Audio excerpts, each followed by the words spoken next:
I'd like to call the meeting to order for the Agenda of Public Works Committee on this Tuesday, May 1st at 12:30 p.m. Roll call and determination of quorum.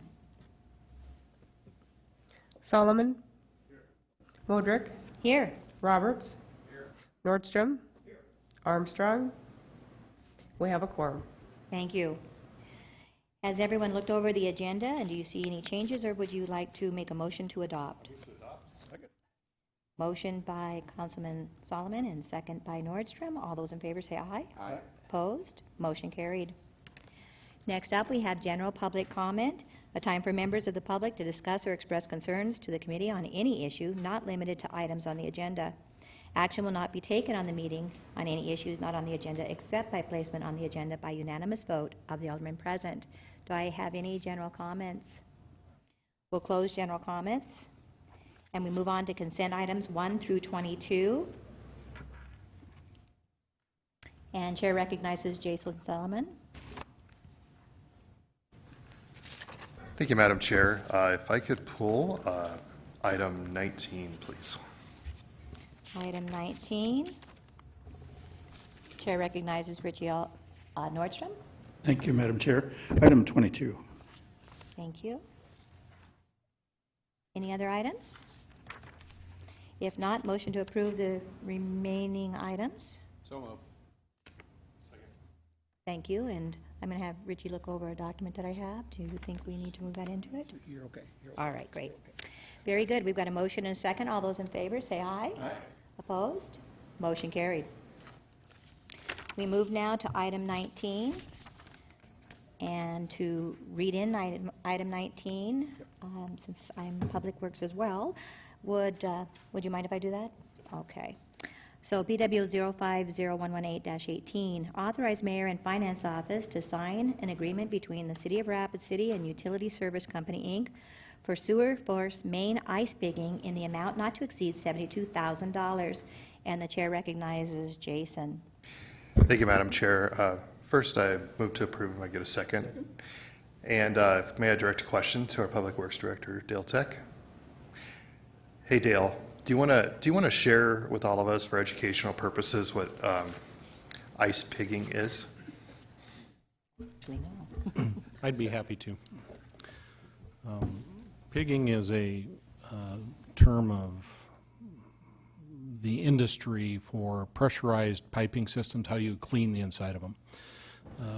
The city has a number of sewage lift stations, so we're pumping sewage from a low area to a higher area so it can gravity flow out to our wastewater treatment plant. Over time, there's buildup of stuff inside those lines, and it needs to be cleaned out.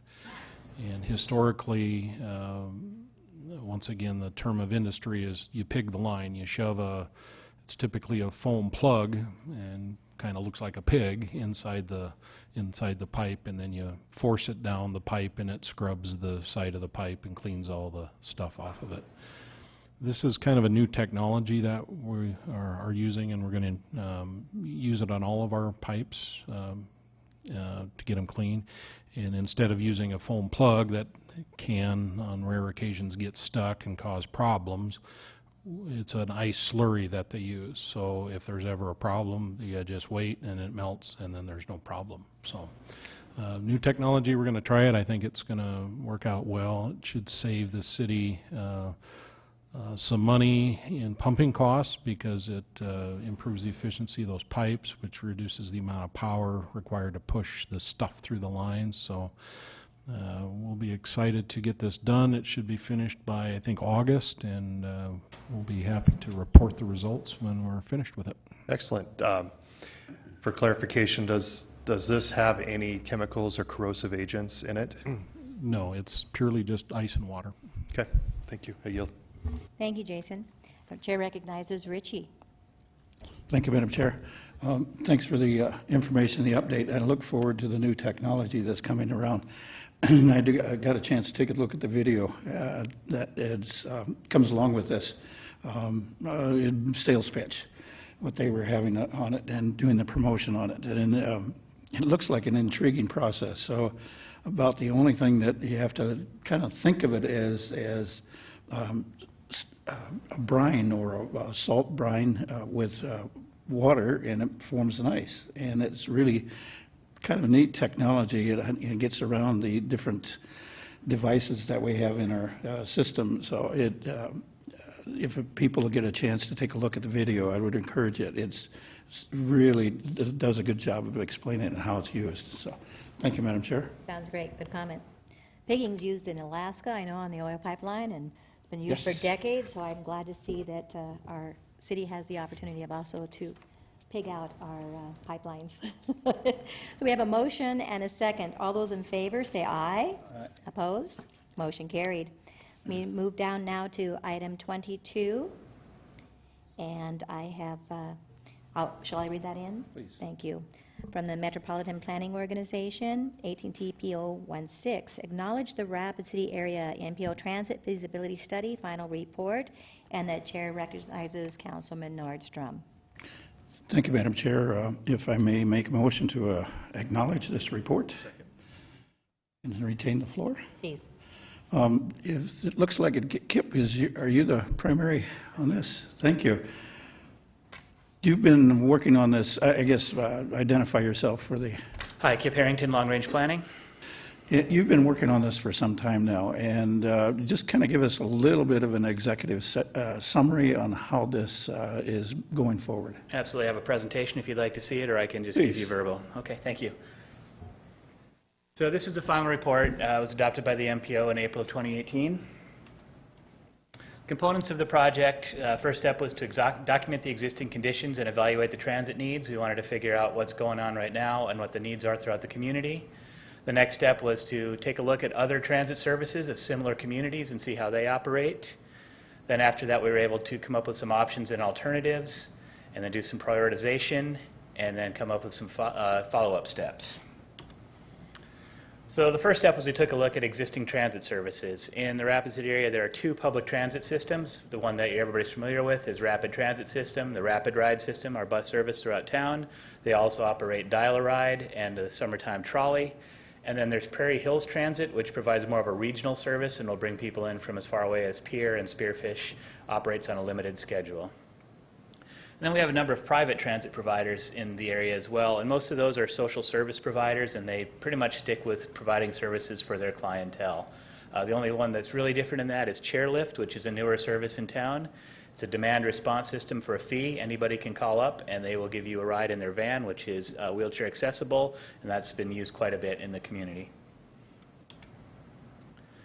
So to determine existing conditions, we took a look at demographics first, household density and employment density. Where do people live and where do they work? Those are good indicators of where people would use transit.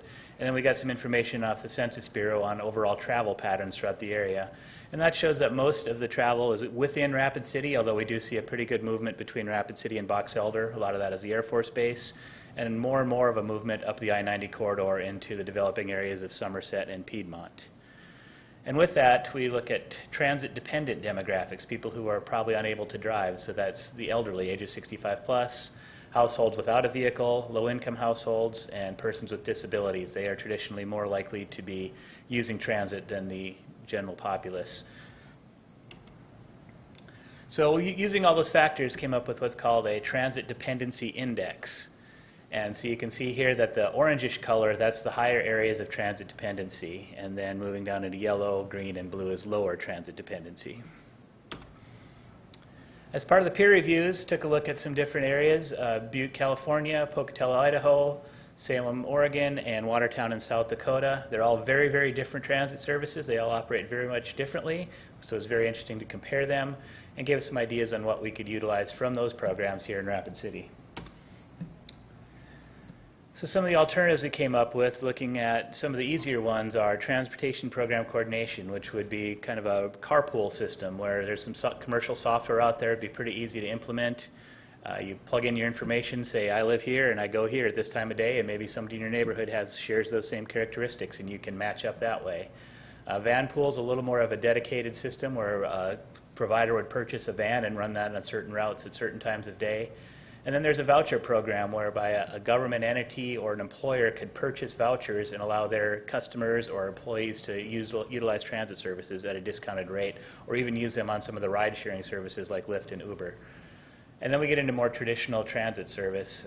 Special group trips, I know Rapid Ride does a few of those right now. They take people from a senior center or senior housing complex to Walmart once a week or a couple times a month or something like that. Gives those people a chance to get their necessities and also gets them out with an opportunity to socialize, so that's very good for them. Lifeline service, that is more like our dial-a-ride and demand response, or Lifeline, I'm sorry, that's more like Prairie Hills Transit provides that transit for people that don't have another alternative. And then demand response is more of our dial-a-ride service where you call in a day ahead and then you schedule your trip. And then more intense ones are a commuter express route. That would be if we were to run some sort of shuttle between the Air Force Base and Rapid City. And then a regional transit service, which is what we started really looking at when we started this program, is would there be a way to expand our normal transit service outside of Rapid City? So looking through all those alternatives, we did some prioritization, and based on our level of development, our population density, our ridership index, all those things, really the high priority shook out to be ride matching and carpools. That's a low cost, easy to implement, not a lot of overhead program, and then the voucher program, which would require a little more effort, especially in coordination between the various governments. And then the next priority would be the van pools, the group trips, and the Lifeline service. And then our low priority were those more intense services of demand response, commuter express, and regional transit. We just don't have enough people in the area to support that at this time. So to implement this, the first step would be to come up with a framework for an advisory. Who would be the advisory team who would oversee this? Excuse me, and then we would need some sort of policy framework, some sort of operating agreement between all the different governments that would be involved to provide some sort of regional service. And then figure out who's going to administrate the program. And then if it works out, how would we expand this program long term and what other services could we add? So that's basically the gist of the report. Available for any questions.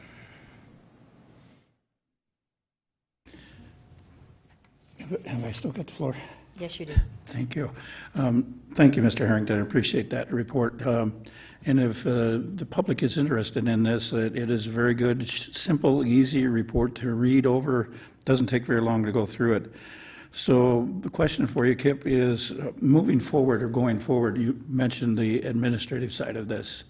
Is that primarily decided by the MPO, or who's going to be administrating this? More than likely, that is the recommendation out of the study, is that the MPO and probably the technical coordinating committee of the MPO would be well served to do that. And then the funding side of it, do you have the funding yet available, or is that going to be through the committee to do grant research, et cetera? There will be some more research done on that. Right now, there's been no funding identified. The purpose of the study was basically to identify what type of service would be feasible and how much it's going to cost, so that if, say, somebody says we want bus service, some sort of transit service to Box Elder, the Box Elder City Council will want to know how much it would cost for them to implement that, and that information is contained in the report. And then basically picking up right now with the car sharing, the Lyft and Uber and various other car sharing opportunities that I have. They are taking care of the bulk of this right now. Have you got any data on that yet? It's relatively new to this area. We haven't really seen any data on that. I know that it has been used, and along with Chairlift, those are some of the alternative providers to the traditional transit service. But again, they are both relatively new, operating less than a year or two, so data on stuff like that is hard to come by at this point. And that data will go to the MPO then? Yeah, if we can find anything on that. Right now, there's just very limited information out there. Understand. Yeah, very good. And then I assume that'll be the same thing leading up towards or seeing shall I say, demand for van sharing as well. Yeah, we'll take a look at all that. Once we get this report acknowledged for everybody, we'll start meeting with the MPO committees and looking at what steps we can do to move this forward. And then the final concern I have is just making sure that this report doesn't go on the shelf and stay there. So will we be getting updates on this, I don't know, semi-annually or annually? We can provide that. We'll also use this as a key input to our next long-range transportation plan, which will be adopted in 2020. And that's a 40-year transportation plan. We do that every 5 years. And so transit is a big component of that, and it's always a bigger component every time we do it. So we'll use some of this information to feed into that and come out with some more recommendations as for the transportation system as a whole, not just transit. Thank you. I appreciate it. Because I know the demand is starting to grow, especially out in the Rapid Valley area. We're starting to see a little bit more demand in the Box Elder area as well. So it's good to see that we're kind of staying up with this or staying ahead of it and meeting the demands that are in place right now. So I really appreciate what you've done and what the staff has done and the MPO organization, and as well as the consultants that worked on this project. What was it, 6 months, 8 months? It took a little over a year to get this A little over a completed. year. We did a lot of public outreach. That kind of delayed things. We had some trouble getting some public outreach. We had a couple events that weren't very well attended. You know, Yes. stuff like this isn't really a hot button item, so it's hard to get people to come. But so we did some alternative public outreach. We went to some events, things like that, and just talked to people in general throughout the region. Thank you, Mr. Harrington. I appreciate this report. Again. Thank you. Thank you. Any other council members want to ask a question? I have one, Kip. When I was reading it's like a 50-plus page, which was really nicely detailed, very easy to read. One of the statements it made on the study recommendations is that this takes time to implement. So Yes. I understand that you're going to proceed forward with the acknowledgement that then triggers you to continue to bring more forward to us.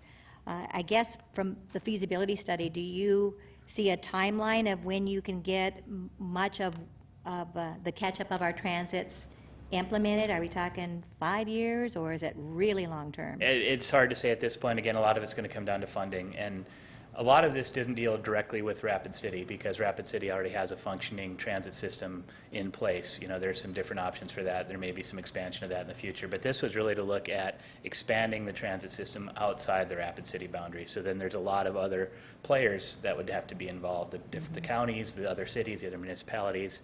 Coordinating between all of them to identify funding and the type of service they'd like is going to take some work. And I was searching in the feasibility study to see, since so much of it is outside of it, we've got the insecurity, food insecurity pockets from within our own transit system.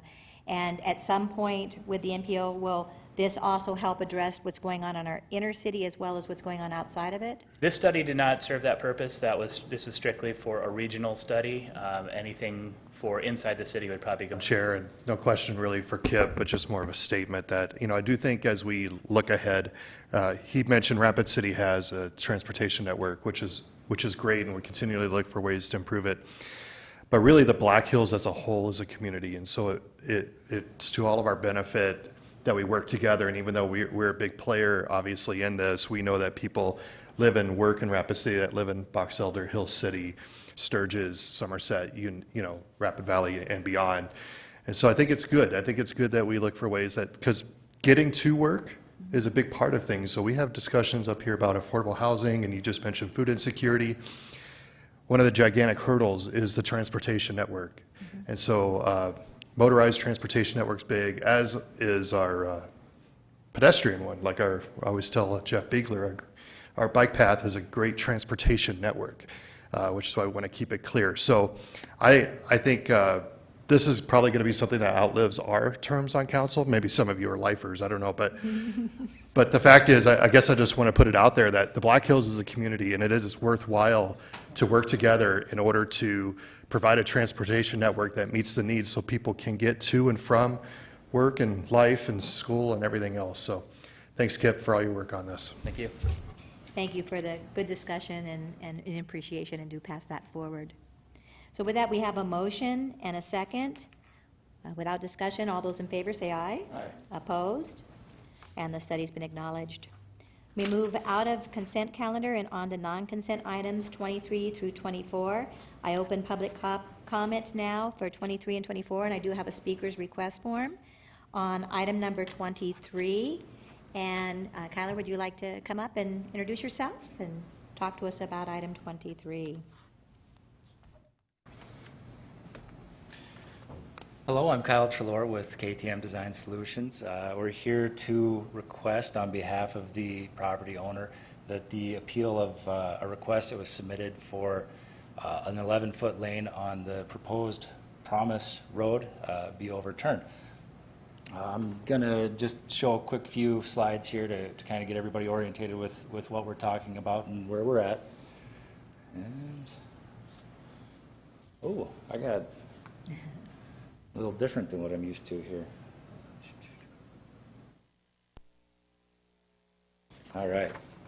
So just to kind of get everybody orientated.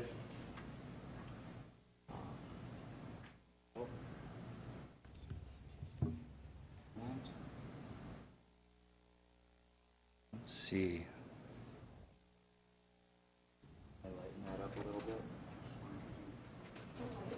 There we go.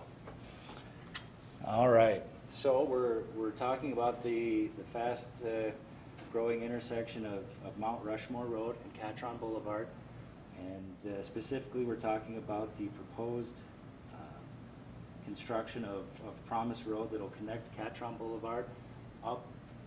Or we'll construct Promise Road from Catron Boulevard up to Promise, up to the existing Promise Road here at the apartments. What we have,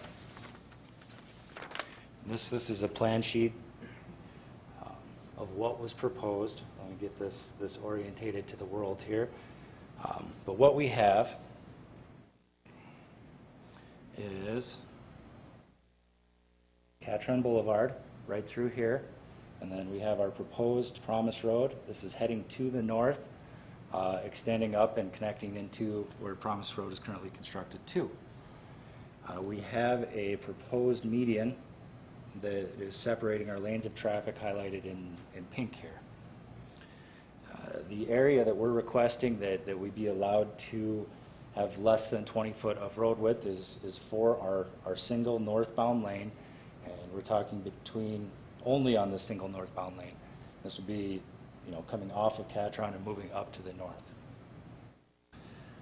And the reason that, the main reason that we are requesting this is really to maintain unity across the intersection.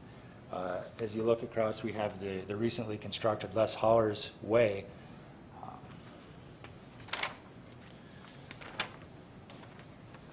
And I was out there this morning and I snapped a picture here. So this is looking down Les Hollers Way, but what we have here is exactly what we're proposing on the other side of the intersection. We have in this case, it's a 12-foot lane coming into the property. We have a median on one side and then the curb and gutter on the other side.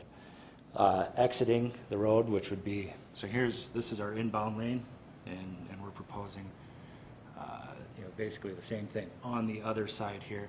And then we have, of course, leaving Les Hollers Way, we've got a turn lane and then a through lane that we'll line up with on our side.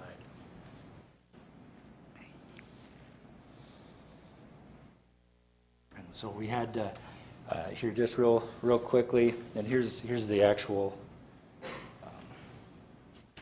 construction plans for Les Hollers Ways, just so you can kind of see, what we're talking about here. And in this case, we have Catron Boulevard. This is here's the Black Hills Power Facility, but here's your, in this case, southbound lane. We've got the 12-foot lane here, and then here we have our turn and our through. So right on the other side of this intersection, we're basically matching the same thing. So we're just asking to match the intersection as we move across, maintain basically the same lane widths that are already existing on the other side.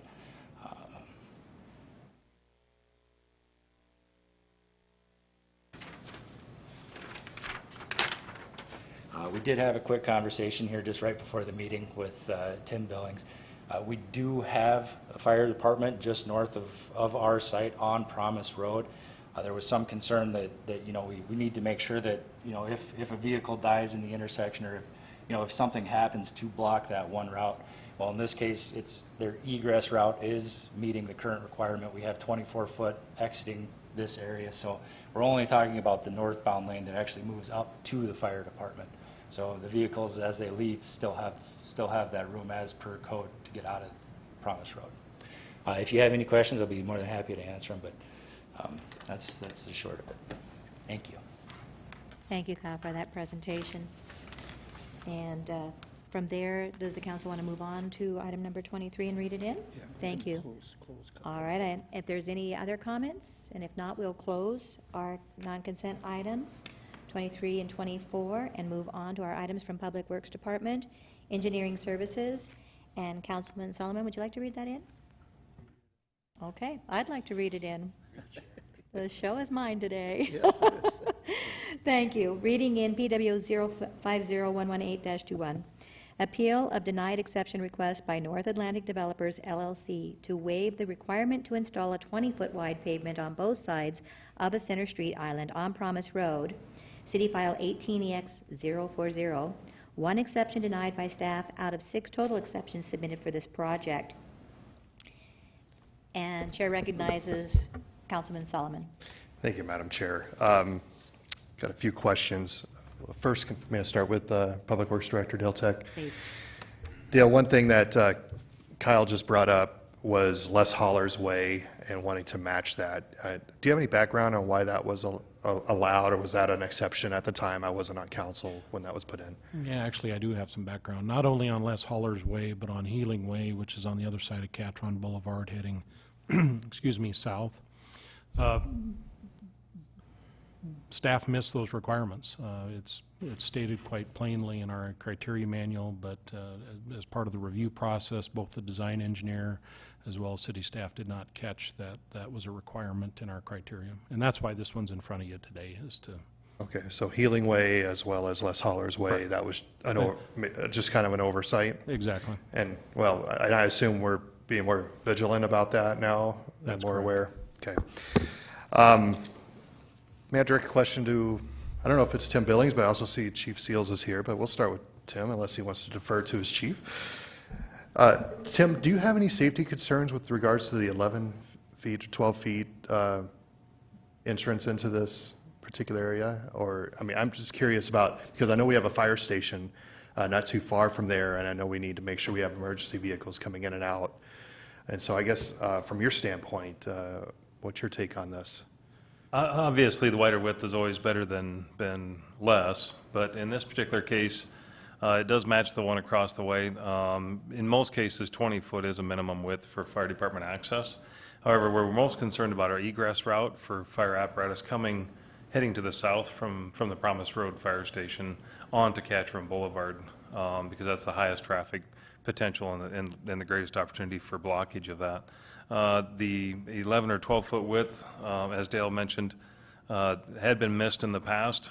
In this particular case or those other cases, it doesn't appear to be a significant public risk problem or hazard for us, but we do always desire a little wider width whenever we can, but we can work with this one as is.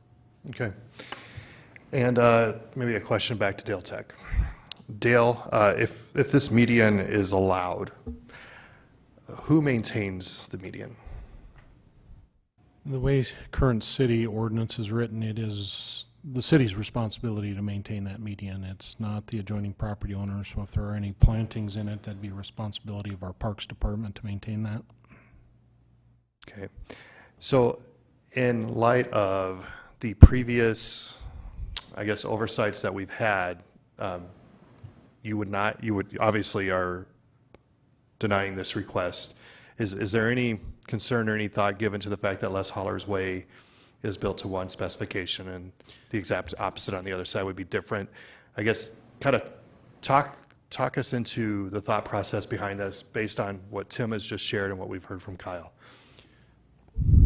Les Holler's Way is in our future arterial road, so someday in the future it's going to be widened, so this issue will go away at that time. Don't know when that's going to happen. That's going to be sometime in the future. You know, the 3 medians that we're talking about, they're about the only 3 that we've ever talked about, so this is kind of a new thing that people are starting to do and starting to try to be more aesthetically pleasing. However, it does have impacts to the traffic as well as landscaping. So certainly staff's well aware now that there is a requirement in our criteria, and I think our design engineers now, at least the one that's been involved with 2 of these, is aware of that as well. So we can't just overlook this criteria. That's why it's coming to you today. So. Okay. All right. That's all I have for now. Thank you. Thank you. Any other comments? I'll take the pleasure, if I could, to ask Dale Tech a question. So Dale, understanding the criteria manual reads this way, but now we've got these new medians coming into the community in different developments, which is a good thing. It does a calming service that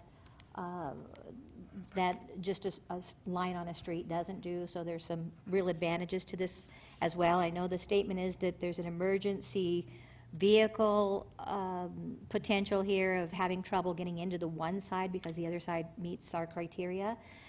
And there is another exit and entrance for that fire station off of Promise Road onto Mount Rushmore Road.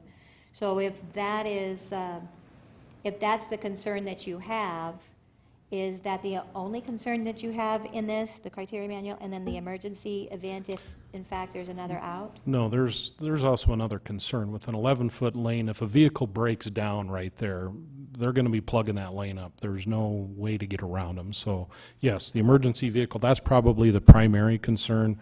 We've heard from the fire department that they think they can work with it in this issue. Just need to throw out that if a vehicle breaks down in there, that lane effectively is going to be closed. There's no way to get around it. So that's a concern, and I believe that's probably why that criteria exists, is to address that very issue. Mm-hmm. So with the future of Les Holler being developed, and at that time, the other side would be called in order to widen, since it's not that way now? Because right now we're looking at it aligning. We've got a problem on Creek Drive where we don't have alignment. We'd certainly want to avoid any disalignment. So is this a call-in, or do we just wait for the development on the other side and have it not match the intersection? No, the intersections, if they match today, they're going to match in the future. You're going to be widening to the outside, so the through lane will still be lining up with the through lane. So I don't see any alignment issues with any future widenings. Not on the other side. So it's up to this council now to decide where we'd like to go with that. And do I have any other comments from our council members? And the chair recognizes Councilman Nordstrom. Thank you, Madam Chair. I'm going to try to see if I can make this motion here to uphold the appeal to allow the exception for the request by North Atlantic developers. That motion is to uphold the appeal, and is that, In other words, to allow the same construction of this road as Les Holler's Way. all right? And I have a motion and a second. Discussion on the motion. If I may retain the floor. Please do. I see Dale Tech wants to get in on this conversation as well, so if I can defer to him and then make my comments. Thank you. I was just going to try to simplify the motion, and that would be just to approve the exception. That's in effect what you're doing, so. Sure, if that's okay with the second maker, approve the exception. And then, yeah, basically where I was coming from is to allow the developer to construct the road so that it matches up with Les Holler's Way. And it just makes sense. And if the primary concern that I had was answered already by the fire department, if they can work around this, that's a little more comfortable. Again, I don't like to overrule staff in making these type of decisions. It's just kind of awkward for me to do that this time around. So, but if the staff can work with this, and I know this is going to wind up eventually being a CIP item down the road, and maybe we can still work around it so it isn't coming out of CIP, but that's a long ways down the road. So I can support this exception. Thank you. Thank you. And chair recognizes Councilman Solomon. Thank you. So I'm not going to support it at this time, and I totally understand the rationale, and I think in a lot of ways it makes sense. I have a couple of concerns when Mr. Tech mentioned potential of plugging up that area, and as busy as that intersection is and is going to be, I have some serious concerns on if there's any potential issues there. Two, do we set a precedent? Where does this stop? So we say, well, we did it on Les Hollers, we did it on Healing Way, we did it on Promise Road, and is this where we're going to stop before we say, no, let's stick with our 20-foot guidelines here because of all the safety and traffic functioning issues? So I'm going to say no, but I do understand the rationale, and it makes a lot of sense, and he's right to appeal this because it's directly across. However, I think we have to draw a line somewhere with regards to when we will allow this exception. And if in the future, the road on Promise Road gets expanded, that also mean, or excuse me, on Les Hollers gets expanded, it means Promise Road would have to be expanded too. That's future money and everything else. So the best time to have nipped this in the bud was when the Healing Way and Les Hollers Way were developed. The second best time is now that we have this in front of us. So because of that, and I totally understand the motion, and I know I can see it's probably going to pass, but I'm going to vote against it just because I think we kind of have to draw a line somewhere because that criteria is there for a reason.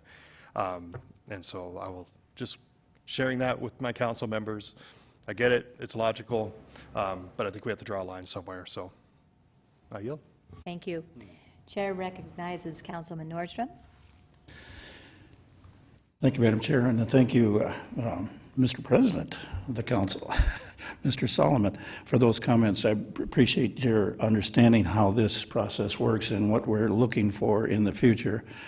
However, I believe that the staff has been made aware of the error in their process and what they've made their decision based on in the past. So I think since that issue has been addressed and we won't see another issue like this coming forward, I feel very comfortable with doing this, allowing this exception.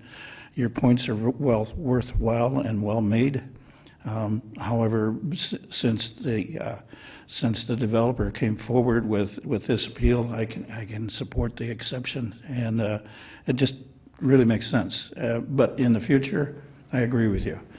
Whereas drawing the line, this is not really fair to the developer either in this case. Whereas we did an oversight, we created an oversight, and now we have a chance to in the future be aware of that. And so going forward into the next process, when an opportunity comes forward, I'll probably wind up supporting staff on not allowing this type of an exception. But in this case, it just totally makes sense to do that. And again, thank you for your comments. I really appreciate it. Thank you. Would the council mind if I asked Chief Billings a question? Thank you. Hi. So it was brought up if a vehicle was stranded in the middle of an 11-foot roadway, as it would be on the other side, what measures are taken on smaller roads like this in order to get around a vehicle and still have traffic be able to flow? Is 11-foot, what's needed to get it around an 11-foot road? Thank you. It's a great question, and you're probably going to need at least an additional 8 to 10 feet to make that space around it legitimately, because the vehicles never break down in the optimum spot on the edge or pull over in the optimum spot. Mm-hmm. And that's really why we rarely would support narrowing roadways. This is definitely an exception to the norm. And so we always would seek the opportunity to increase the width whenever possible. So that's really where the 20-foot minimum comes into play in most cases, is it does reasonably allow passage of not just emergency vehicles, but there might be PD that's pulling somebody over in that location, a broke down vehicle, a confused tourist, or something on that likes. So I want to make sure that I definitely share your concerns as well, and we try not to make this a common practice, mm-hmm. but look at each one for its own merits. Mm-hmm. So it could be a very rare instance, perhaps, because it looks like in the design we still have a left turn not far from that entrance, as well as Catherine's being redesigned to include some safety measures with some emergencies that we don't have now. So we might have some other balances going around this project that could benefit the fact that we would be matching up with an 11-foot highway at the moment, or I should say a roadway, or soon to be an artery in the crystal ball future. So I appreciate that. I, again, also know that you've got Promise Road going all the way to Mount Rushmore Road, which is terrific, that we're not dealing with an in with no out. I'm going to ask another question, and if I could, this is probably a Dale Tech, one more question regarding safety. Sure. So Dale, looking at Promise Road all the way, because it's a Promise Road project, And we do have the fire station there that comes on to Mount Rushmore Road, and currently it's a blinking light. Is there any traffic lights and the plans for that so that cars can move safely out of the new direction in and out of Catron as well as onto the Mount Rushmore Road? That chunk of Mount Rushmore Road is under state jurisdiction. The state is the only entity that can approve the location of a signal there. I believe that they did the right thing at putting an emergency beacon up there. So at some point in the future, when traffic warrants are met, they would allow the installation of a signal. I don't believe that the warrants are anywhere close to being met at that intersection currently, but certainly that's a question for the DOT. That may be something we want to enact as another check on the warrants on that, because the traffic has increased so much. But that would certainly, again, keep some traffic flow going on both ends, because this is a needed roadway, and I'm glad that the developer wants to bring this in and expand the development. But I also agree with my fellow councilman that we've got an alignment issue here, and this is the time to make sure we align. We've got some other areas in our community that don't align, and we've got some failures with that as well. So it seems to me that this is the right time to allow this exception, and I am ready to call this motion. If I have any other questions, now would be the time. Very good. So we have a motion to accept the appeal exception request by North Atlantic Developers. All those in favor say aye. Aye. Aye. Opposed? No. Motion carried. Thank you. And our final item, Parks and Recreation Department. And would you like me to read that in? Oh, thank you. Item PW 050118-22, approve Emerald Ash Borer Management Plan. And I know we have a presentation as well, so if you could come forward and give us your full name and reading, we look forward to this presentation. Thank you. Good afternoon. I'm Andy Bernard. I'm the Urban Forester for Rapid City.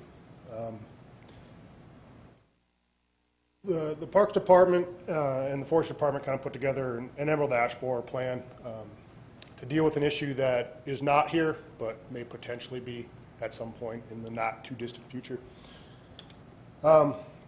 Quick life cycle on the bug. The larvae develop August through October, overwinter in the trees, into the spring. They pupate early spring, emerge late spring, summer, and then they fly out, lay their eggs. Cycle starts over again.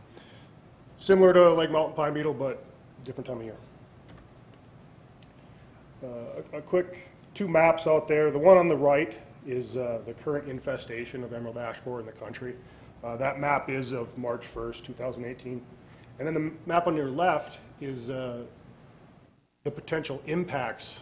It's the native range of ash trees in the United States, and then areas that can be severely or moderately impacted. And Rapid City falls in the yellow, which is moderate to high. This is potentially what happens, and these are areas that early onset of EAB in the country. Toledo, Ohio, that's a pretty famous picture. No treatments, no anything. The bug was there long before they found it. That's within 3 years. You have healthy ash trees, and within 3 years you have nothing. Below, on the left, I believe that's just outside of Detroit. That's the same street within 3 years as well. The three trees are green ash trees. On the right, same tree. Again, 3 years. So between years 1 and 2, that tree is infested in the first picture. Second year infested again, third year. That's what it looks like.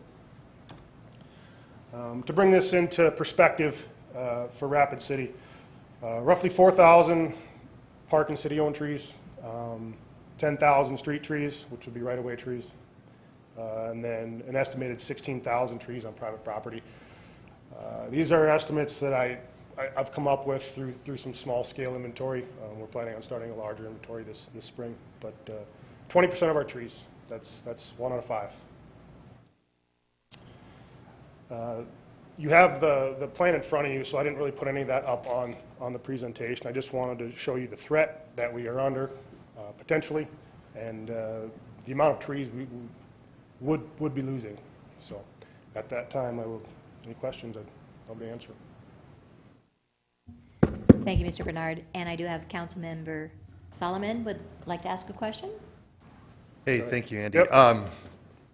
That's pretty significant. So for those who may be watching at home and listening, talk a little bit about what the plan is, if you don't mind. Just some high points for us. Sure. The majority of this plan is for us. It's for the city to manage what we have. There is some homeowner information in the plan, and once this is approved through the council, this will be available to them. They can print this off and read it.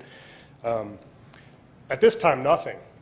We don't really recommend treating trees for ash tree. There are chemical treatments you can do. No agency in the country recommends doing that until emerald ash borer is in your region. Within region, I mean 15 miles. So it's not in the state. It hasn't been found. Not saying it's not here, but it's not been found.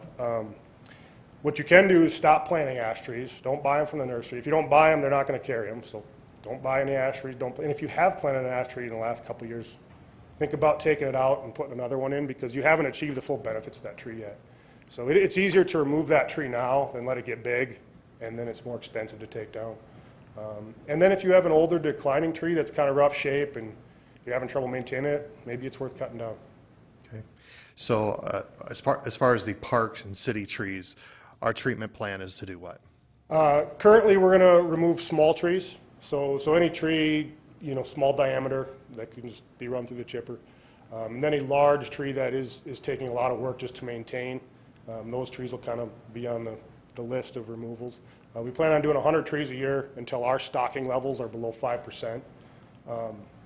And 5%'s kind of the number you don't want any tree species making up your total of. So we try to get all of our tree species below 5% of your urban forest. So Okay. by bringing that ash tree number down, we're decreasing the amount of ash trees available to lose in the future. So because you said it's 20% of our urban forest, so we are overpopulated on ash trees as it is from your standpoint. Big time. After Dutch elm disease came out and wiped out elm trees, which were probably 30% of our urban canopy, we replanted out with all ash. And that's what we see primarily in the city. So the rumor floating around that the city's going to come and cut down your ash tree automatically, that's false? We won't cut down your ash tree at all. Okay. I had someone mention that to me. And so you're really wanting to not only have a management plan for the city-owned trees, but an awareness campaign really for the community at large to say, this is an issue that's coming and it's spreading, and it's better to take care of this now before you have to take care of it later. Absolutely. The only way you would lose an ash tree in your yard is if EAB was found in the city and your tree was identified as being infested with EAB. And then it would be treated just as any other dead or hazardous tree through code enforcement. So this is kind of if we had a warning that the pine beetle was coming from years ago, and we could have started thinning out and help prevent some of the damage. That's kind of what you're doing now, is you're saying, hey, this is something that could be a ways away, because I saw 2006 to 2009 in that Ohio picture. So it's been around, a while, so I don't know how long it takes to spread, but you're just trying to give us advance warning. Spreading naturally, very slowly, Okay. shows up in firewood. Okay. People coming in from out of state bringing their own firewood. And that's how it showed up in Colorado. It's a few spots through Nebraska. It's on every state next to us except Wyoming and North Dakota. And the 10,000 street trees, so the one concern is if it does hit here, those street trees do get hit. If they're dead, they're kind of a hazard then to the public safety in terms of people parking, walking, driving. Correct. That sort And of thing. trees that are killed by emerald ash borer actually fall apart faster than trees that just die naturally. They become very brittle. They have a quickened rot to them where they come down even faster. So I think what we have here is Andy Bernard doing his job, letting us know something that could be a problem but may not be a problem yet. That's exactly the way we like to work and be more proactive in our approach on this. So thank you for your presentation and the information. I yield. Thank you. Chair recognizes Councilman Nordstrom. Thank you, Madam Chair. Thank you, Mr. Bernard, for this presentation, a good, worthwhile subject that's going to be coming in our direction. I feel very confident, unfortunately, feel very confident this is going to take place. So the public outreach, what kind of a system are you using for the public outreach? Are you using the library as well as maybe perhaps the Black Hills Knowledge Network to let them know that you have information available? How is your public outreach going to be working? You know, we use Daryl in the whatever Daryl does for us as far as putting stuff out. Anything that we devise is available on our website. The closer this would become to an issue that's impacting us, we would have public forums and stuff where people would come in and we would present this information to them. At this time, I don't really want to drum up any fear or anything like that, because it's nothing to be afraid of. Right. It's just a potential impact that, I mean, the odds are against us. It will show up at some point in time, but as of right now, people just kind of need to be aware that this is a possible issue, and if I have a choice between two trees, not to plant that ash tree. Very good. And so, I know this is a premature question on this, but making sure that the public is aware that there is limited amount of public assistance in this as well. Are you familiar with the public assistance, meaning through the CDBG grants or anything like that? If the public does need to meet the qualifications, are you prepared to give that information as well? You know, that's not too much of anything I'm really aware of. You know, I manage urban forest. I understand. And I know, unfortunately, it's coming, but we just want to be prepared in getting the information out as much as possible. So thank you for the presentation. It was very good. Thank you. I'll yield. Thank you. I have a question. I'm thinking I read in the study, or I just dream about these studies all night, I'm not sure, but did I read that at one point the council placed in an ordinance not to plant emerald ashes or ashes at some point, so that it's on an ordinance hold right now? I do not believe that is in our ordinance, no. You can still plant it, you can still buy them. You know, I'm not going to make that determination for someone, but all I can do is give you the information that's available to me, and hopefully people make the right choice. So that could be one way to assist the plan in advance before it does hit, if it does hit us as hard as it has in other factors. And then another statement I saw in this study that I was glad to see was that there is a treatment plan available for the legacy trees and the memorial trees, and that are those currently ongoing now? No, we will not treat any tree until we are under threat. It's pretty expensive. It's between $7 and $15 per diameter inch per tree every 2 years. So There isn't a preventative now. We just have to wait till it hits. It's not recommended to prevent it, because you're spending that money for nothing. You're putting chemicals in the tree that you're protecting against something that doesn't exist.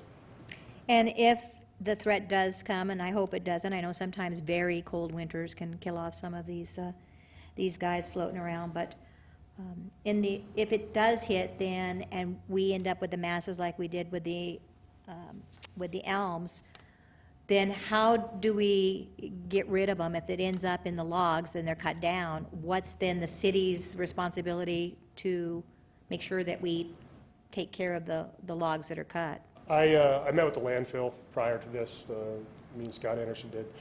They are capable of processing close to 99% of the biomass that we would generate. Great. So we have the capabilities to deal with this in-house already here. They have a new grinder that is, excuse me, phenomenal. I mean, pretty much, I mean, there's seriously less than 5% of the trees out there, probably closer to 1 or 2% that they can't process. And there we would just have to cut into smaller pieces, and then they would be able to. So Good to know. I would like to say that our winters here are not cold enough. This bug exists in Canada, so we do not get cold enough to kill the bug. The little ice age has to hit. Yeah. And I see Councilman Solomon would like to also ask a question? No? Take you out? I would like to make a motion. I would like to have one of those. I'd like to make a motion to approve this plan. Thank you. I have a motion and a second. Any other discussion? All those in favor of the motion, say aye. Aye. And opposed? Motion carried. Thank you for continuing the work. Move to adjourn. All those in favor say aye. Aye. Opposed? Meeting adjourned. Thank you.